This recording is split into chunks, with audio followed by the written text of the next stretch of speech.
What if I told you that the biggest villain in One Piece isn't a god, isn't a demon, but a parrot? Yeah. It sounds completely ridiculous. In fact, when this theory first exploded across the One Piece community, almost everyone laughed at it. It started as a meme. People made jokes, edited funny images, and nobody took it seriously. But then something strange happened. Fans started looking closer at the manga. Then they found another clue, and another, and another. Suddenly, what looked like the funniest theory in One Piece history started making an uncomfortable amount of sense. Now, before we begin, let me make one thing absolutely clear. This is not my theory. This is a community theory that has been spreading across the fandom recently. Today, we're going to break down every major point behind it, analyze how much of it actually fits One Piece lore, and then later, I'll share some of my own thoughts as well. So, forget everything you think you know about Imu, because after this video, you might never look at the empty throne the same way again. Everything starts with one of the most important manga panels we've received in recent years. The panel showing Joy Boy and Imu together. For years, fans wanted to know what happened during the Void Century. Were Joy Boy and Imu enemies from the beginning? Were they rivals? Or were they actually friends before everything fell apart? When this panel was revealed, one detail immediately caught everyone's attention. Joy Boy was smiling, not an angry smile, not a mocking smile, a genuine smile. Almost as if he was casually talking to someone he knew. Naturally, the community began theorizing that Joy Boy and Imu may have once shared a close relationship. After all, Oda rarely draws characters smiling at someone they completely hate. But while everyone focused on Joy Boy's expression, a completely different group of fans noticed something nobody else was paying attention to. Imu's silhouette. Because if you really stare at that panel, something feels off. Imu doesn't look like a normal human standing in front of Joy Boy. In fact, the proportions don't quite match. The outline isn't what you'd normally expect from a standing character. And that's exactly where this insane theory begins. According to this theory, Imu isn't standing in front of Joy Boy at all. Instead, Joy Boy is actually holding Imu in his hand. Yes, holding a parrot. I know, it sounds completely insane. But here's the funny part. The moment someone edited that panel by drawing the rest of Joy Boy's body around the hidden portions, the image suddenly became surprisingly convincing instead of looking like two people talking. It genuinely looked like Joy Boy was holding a bird on his arm while speaking to it. Even the angle starts making more sense. The positioning, the silhouette, the spacing between the characters. Everything suddenly looks different once that idea is planted in your head. It's one of those optical illusion moments. Once you see it, you can't unsee it. And that's exactly why this theory spread so quickly. But visual similarities alone aren't enough. One Piece fans never stop there. The next clue comes from something even stranger. The name Imu. Many fans searched for possible word connections in Japanese. That's when they found something interesting. The English word parrot can be translated into Japanese as omu. Now look at those words carefully. Omu, Imu. Only one letter changes. Coincidence? Maybe. But One Piece fans know something important about Oda. He absolutely loves wordplay. Throughout the series, names often hide meanings, historical references, mythology, or multiple layers of symbolism. So naturally, people began wondering, what if the name Imu was intentionally designed to resemble Omu? Could Oda have been leaving a linguistic hint from the very beginning? Of course, by itself, this proves absolutely nothing. But theories don't rely on just one clue. They rely on many tiny clues that begin pointing in the same direction. And this theory has plenty of them. One of the biggest talking points is Imu's design. We've barely seen Imu's true appearance. Most of the time, Oda hides the character behind shadows and silhouettes. But even silhouettes can reveal surprising details. Look closely at the head. Notice how it extends upward. Some fans believe this resembles the elegant crest seen on certain parrots and cockatoos. Then there are the eyes. Those iconic glowing red eyes immediately became one of Imu's defining features. Supporters of the theory compare them to birds that have striking rings or vivid coloration around their eyes, arguing that Oda may have exaggerated those traits into a more intimidating design. Then comes another interesting observation. Remember how Imu's robe trails dramatically behind while walking through Pangaea Castle? Some fans argue that the flowing silhouette resembles the long tail feathers of birds like macaws. Is that intentional? Or simply a royal cloak? Honestly, either explanation works, and that's exactly why people keep debating it.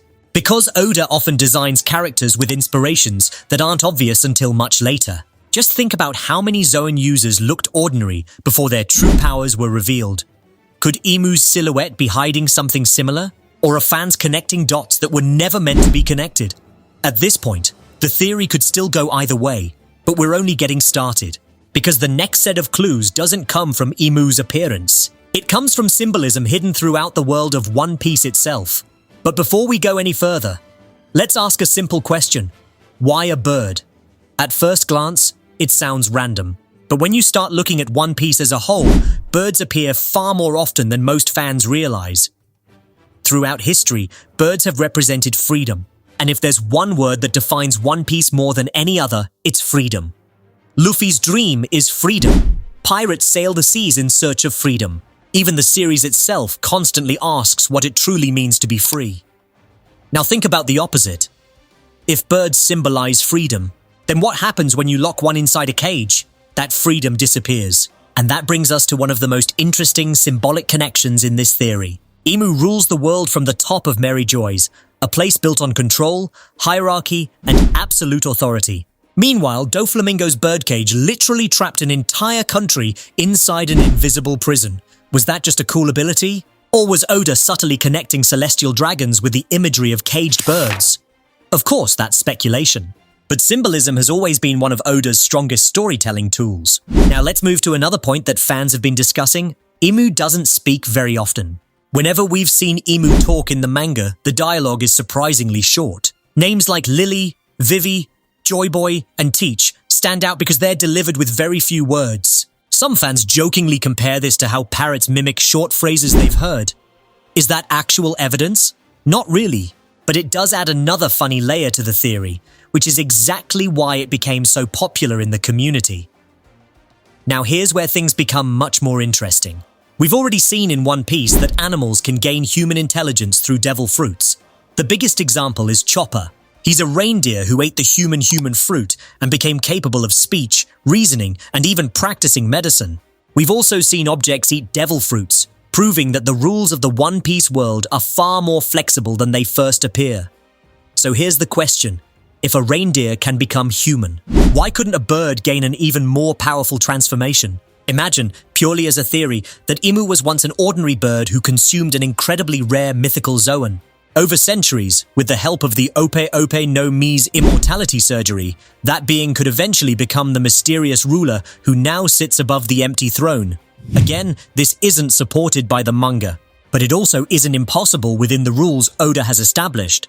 And that's exactly why fans enjoy discussing ideas like this. Another observation often brought up is Imu's relationship with the Gorosei. Every one of the 5 elders transforms into a terrifying creature inspired by mythology and folklore. Their monstrous forms reinforce the idea that the highest authorities of the world government aren't ordinary humans. Some supporters of the theory argue that if the Gorosei embody monstrous beasts, then having their supreme ruler also originate from a non-human creature would create an interesting thematic parallel. Whether that's true or not remains to be seen. Now let's take a step back, because whenever a theory starts sounding convincing, it's equally important to ask what doesn't fit. First, almost every major piece of evidence we've discussed is based on visual similarities, symbolism, or wordplay, not direct confirmation from the manga. A silhouette can resemble many things. Names can have multiple interpretations. Symbolism is often subjective. And fan-made reconstructions of hidden manga panels are exactly that. Fan reconstructions, not official artwork. Second, Oda is famous for misleading readers. He's done it countless times before. He intentionally hides information, encourages speculation, and then reveals something nobody predicted. So while the Imu Is A Parrot theory is incredibly entertaining, it's still built on interpretation rather than proof. But here's why I think this theory deserves attention anyway. Not because I believe Imu is literally a parrot, but because it reminds us how creative the One Piece community can be.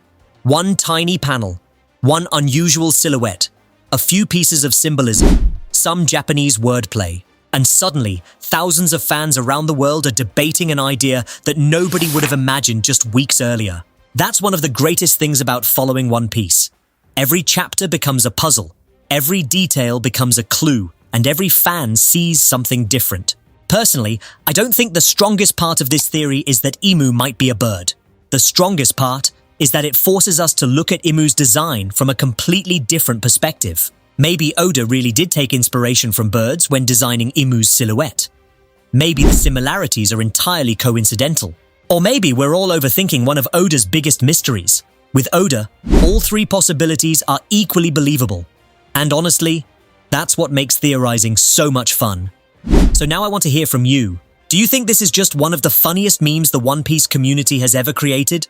Or do you believe Oda has secretly been leaving bird-related clues all along? Drop your thoughts in the comments below. If you enjoy breaking down crazy One Piece theories like this, don't forget to leave a like because it really helps the channel. And if you're new here, subscribe for more One Piece theories, chapter analyses, and lore discussions every week. Until the next video. Take care, keep theorizing, and remember, with Oda, even the craziest theory can sometimes become reality.